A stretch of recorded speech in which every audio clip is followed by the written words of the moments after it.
खबर शामिल करते हैं कराची से। न्यू कराची टाउन के सरकारी स्कूल्स में महफिल मिलाद और सीरतुन नबी सल्लल्लाहु अलैहि वसल्लम कॉन्फ्रेंस का इनेकाद किया गया। तकरीब में अमीर जमात इस्लामी जिला शुमाली तारिक मुश्तबा ने बतौर मेहमान खुसूसी शिरकत की, जबकि chairman new Karachi town Mohammad Yusuf, municipal commissioner Ayaz Hamidullah Baloch और वाइस चेयरमैन शुएब बिन ज़ैर भी मौजूद थे। प्रोग्राम का आगाज लावत कुरान पाक और नाते रसूल मकबूल से हुआ।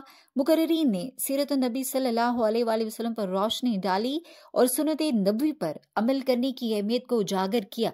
तकरीब के दौरान इम्तहानात में नुमायां कारकर्दगी दिखाने वाले तलबा तालिबात को नकद इनामात, लैपटॉप, कैलकुलेटर और तारफी असनाद पेश की गई।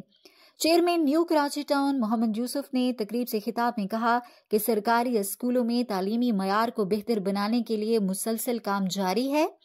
उनका कहना था कि सरकारी स्कूलों के तलबा ने शानदार कारकर्दगी दिखाकर वालिदैन और उस्ताज़ा का सर फख्र से बुलंद किया है।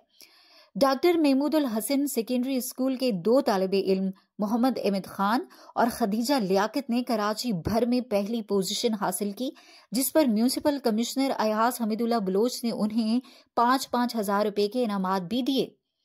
तकरीब के आखिर में वाइस चेयरमैन शुएब बिन ज़हीर ने वालिदैन से अपील की कि वो अपने बच्चों को सरकारी स्कूलों में दाखिल करवाएं, जहां तालीम के मेयार को निजी स्कूलों के बराबर लाने की भरपूर कोशिशें की जा रही हैं।